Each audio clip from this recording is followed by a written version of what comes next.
Hey everyone, and welcome to another playback. This week features my opinion section on The Dark Knight Rises. Too much of a change, or do you think that Chris Nolan is a visionary and can pull this off?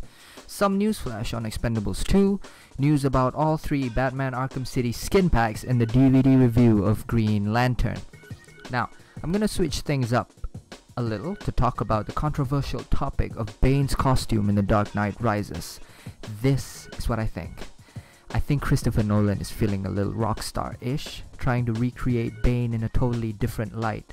All along, he has always been trying to change things up from the comics for his own vision. It happened in Batman Begins, and again in The Dark Knight. He knows that people are going to accept his work, just like how he proved them wrong with the first two movies. He took things that people loved, changed it up a little, added more grittiness and realism to it, and turned it into a hit not once, but twice. Now, Batman is supposed to be a real character. He's supposed to be a real person armed with just his cowl, his gadgets, and his martial arts. He's kinda like a ninja James Bond. So I think Nolan thought that it'd just be right that his enemies were normal as well. Ra's al Ghul was nothing more than Liam Neeson teaching him how to be a ninja warrior person thing in the first one. Well, apparently, he's supposed to appear in the next movie, showing that he indeed is immortal, and that the Lazarus Pit exists, or he didn't really die and he just escaped or was saved by his daughter Talia al Ghul or something like that. So that goes the Lazarus Pit, but again, I'm just speculating. So to up the realism ante, Nolan made Bane out to be a muscular guy with a face brace thing that kinda looks insanely amazing, I have to admit. Well, to be fair, before Venom Bane was a muscular guy from prison who only broke out of prison after testing the Venom drug. Maybe this Batman film is going to lead up to the Venom bit towards the end of the movie, seeing as all of Nolan's Batman's run times are insanely long. Nobody knows the plot or storyline as yet, so we may still see Venom Bane, although I doubt it because Nolan hasn't used much CGI in the series and I doubt he's going to start. But as far as costumes go, Nolan's Bane is starting to grow on me. I really don't mind it as long as Chris Nolan does the character right. Isn't that what it's all about? How a character is portrayed and written? I wouldn't mind Bane with no venom as long as he poses a worthy threat to Batman and creates an interesting story arc. Now, Catwoman I did not have to get used to. I like how her goggle thingy goes up on her head and makes the cat ears. Also, she has this Julie Newmar Catwoman look, which is practical and apparently real enough for Nolan to run with. When they first released photos of Catwoman on the Batpod, I was like, whoa, the hell is this? And then I saw other photos and went, huh, that's the only character that actually looks like it's ripped from the comics. So how do you think this whole Bane thing will pan out? Discuss! Newsflash! In even more freaking Expendables 2 news, Mickey Rourke has dropped out of said movie, citing news from Deadline.com stating that the paycheck was not big enough. Instead, he is in negotiations for a part in an upcoming movie called Seven Psychopaths. More on that movie in future episodes. So, I guess in Expendables 2, there's no tool. Get it? No tool. Yeah, never mind. Batman Arkham City, the awesome follow-up to Batman Arkham Asylum, released just a few days ago, and Rocksteady has announced that they will be releasing a Batman skin pack in December. Woo! After some research and some snooping around, this is what I found. Damn! That is kick-ass. From left to right, Batman of the 70s comics version. Now, okay, this second one I'm not so sure about.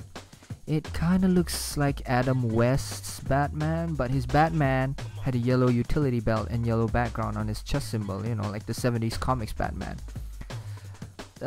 If anything, my best guess is that it looks like it's from that fan film Batman Dead End with the xenomorphs and predators and all. See, it does kinda look like that. The old-timer next to him is Batman from The Dark Knight Returns, the graphic novel penned by Frank Miller. Next to him, Batman Earth 1 and Batman Beyond, Batman Sinestro Corps and Batman Animated Series. Now, this is just speculation. Rocksteady has just announced the DLC, but not what's in it. So it could be less, could be more. We'll just have to see. December 6th is the tentative date for the Batman skin pack, so look out for it. It's priced at USD $4.99 or 400 Microsoft points for Xbox users. The Robin DLC is also to be released for $6.99 or 560 Microsoft points on November the 12th, which some people already have, for those who pre-ordered with Best Buy or GameStop or whatever. What it includes are 2 challenge maps and the Robin playable character with 2 other skins. This is an interesting addition, but I would have preferred it if they somehow shimmied his character into the single player campaign. The first skin pack to be available is the Nightwing skin pack, releasing November 1st for the same price as the Robin DLC. Now, for something released first, there's very little news on whether Nightwing is playable for single player or if he's just for the challenge maps. Either way, what comes with it are 2 additional challenge maps and an additional Nightwing skin, which nobody has seen before, but is described as the animated series Nightwing character skin. So he'll kind of look like this, which is not really much different from the original one. Well, Nightwing is not my thing, so I can't really put in effort to actually, look for a pic of the actual skin.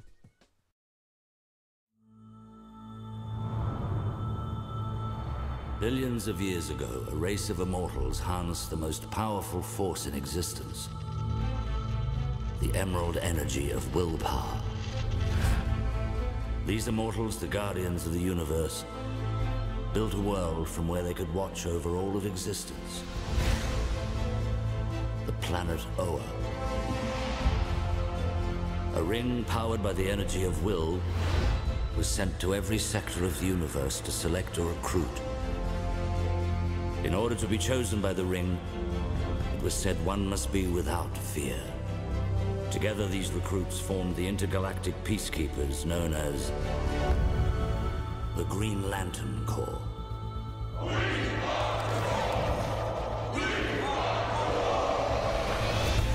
The gravest threat the Corps ever faced was Parallax, an entity that fed on the yellow power of fear.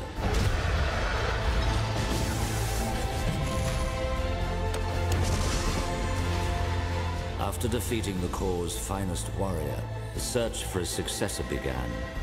Choose well. And for the first time, the ring chose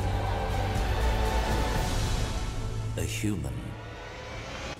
Why, thank you for summing it up, cool narrator guy.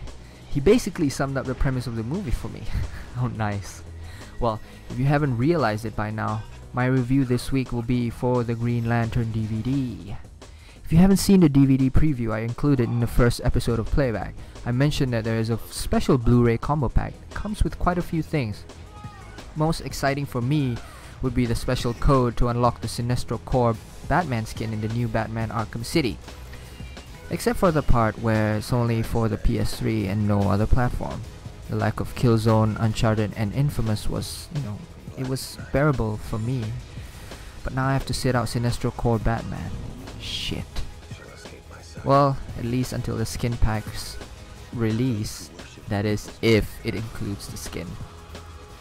Anyways, it is not known if it's just a skin or will include the Yellow Lantern Power of Fear, which I doubt, but I suppose we'll all find out eventually. The DVD will also include deleted scenes and an extended cut of the film, which is no big deal because I'm sure YouTube will have them soon enough. It eventually gets there. Now, Green Lantern is the first movie ever, apparently, to be released with ultraviolet cloud locker licensing thing. After some serious research, ultraviolet aims to be the new digital copy, which was already bad enough. What ultraviolet is a system where you create an account and then using the code on the disc supplied to you, authenticate the movie and it will appear in your library or something to that effect. From there you can use websites or apps on your phone or tablet or watch or pager or beeper or whatever to stream content that you own because you have the license to call it your own. I'm sure they will or have already implemented the maximum number of downloads you can do per movie, but I'm sure the streaming is unlimited. What is limited though is the number of devices you can use for it, which is 12 per account. More than enough for everyone in the entire family unless you're a polygamist. So this entire ultraviolet cloud copy is nothing but an attempt to cash in on digital media and digital rights management. Actually, come to think of it, it does sound quite snazzy, but well, I haven't used it, so I can't really say. I think the only problem people will have with this is uncertainty on the policies. Policies about the licenses can change in a heartbeat. What if they realize that it's bigger than they thought and they start charging for more money to access something that you've already paid for? Ah, there you go. The two studios not willing to partake in this is Apple and Disney. Well, Apple's not really a studio, but the two companies not willing is Apple and Disney. Well, if you want to find out more, you go do your research on it because, well, I'm too lazy to regurgitate a Wikipedia article. Not to mention, I haven't even started on the actual movie review. Just wasting time here. Ryan Reynolds, now the second person to ever play both a Marvel and DC superhero. The first person to do that was Halle Berry, who was Storm and then became the wreck known as Catwoman, who wasn't even Selena Kyle.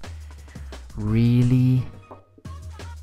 Anyways, Ryan Reynolds, now the second person to play both a Marvel and DC superhero, if you consider Deadpool a superhero, which I do because he has his own line of comics with Cable.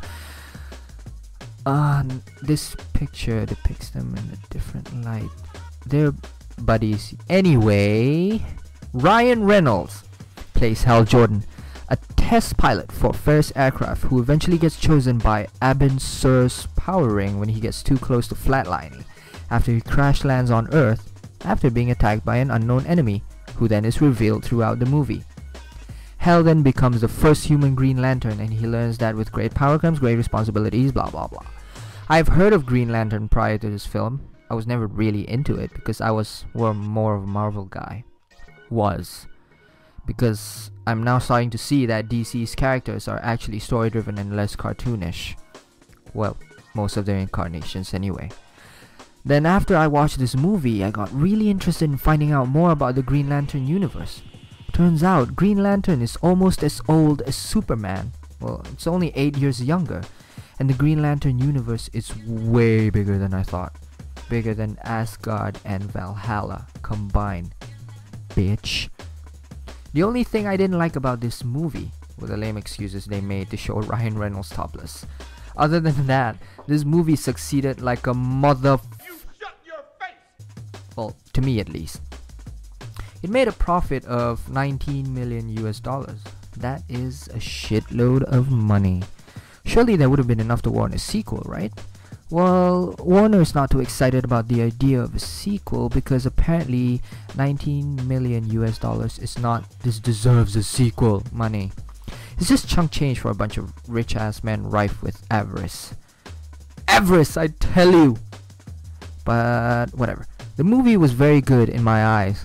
With some people may want something that's more ADHD compliant, which is why most movies done by Marvel or is of Marvel intellectual property has explosions every 5 seconds.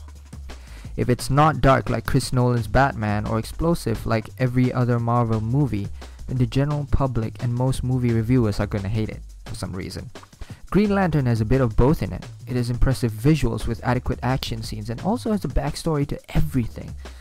I can't say that everything meshes at the end into a neat little knot, but most of it is. I finished the movie feeling satisfied. It actually had depth and reeled me in for the entire time it was running. And well, like I said, I started doing some research into the entire Green Lantern universe and found that it is so vast. There were a lot of things that could have gone wrong, especially with 3 writers in the fray. I thought I would enjoy it less after knowing what goes on in the comic universe, since people who follow Green Lantern said it was different to the actual comics, but I don't see much of a difference really. After almost a decade of superhero movie exposure, I have come to terms that movie and comic can never be the same. It never has, never will. The very first Tim Burton Batman basically made up the Joker origin story and nobody complained. Not to mention, this story arc with Green Lantern isn't too far off from the comic. It's not as shitty as Michael Bay's deviation from the awesome source material of Hasbro's Transformers. It's not as shitty as Michael Clark Duncan as the Kingpin. It's not as shitty as Halle Berry's Catwoman. It's not shitty at all. I also like that they took the time to explore almost every aspect of the Green Lantern universe, as well as Hal Jordan's. Like, fine, so they changed a few things, but that's to be expected, right? How do you condense a collection of comic into 2 hours of moving pictures? You gotta change some stuff. Just not too much and it'll be fine. But, you know, what happens when you stay too true to the comic? Watchmen happens. Now, don't get me wrong, I'm not complaining at all. I loved Watchmen, but the general public didn't. It was too draggy and too long. That's what you get when you try to contain an entire graphic novel into a movie. Except for that weird octopus squid scene they cut out. You know, I would totally be up for a sequel, and I hope Warner decides to do one. Apparently the decision is still hanging in midair, waiting for a yes or no to snatch it up. Seriously, I would love to see a sequel to this. My final verdict is, buy this freaking DVD. Seriously, buy it already. Like, right now. Order that shit online or something. Amazon, iTunes, whatever, man. In addition, because of how bad it was received by critics and the like, I officially rate this movie under. You just gotta get it because it's the best superhero movie I've seen in a while. It actually has substance and flow to it, and not a rush job like Captain America was. You just gotta get it because it's the best superhero movie I've seen in a while that actually has substance and flow. On the next episode, I review the Transformers Dark of the Moon DVD.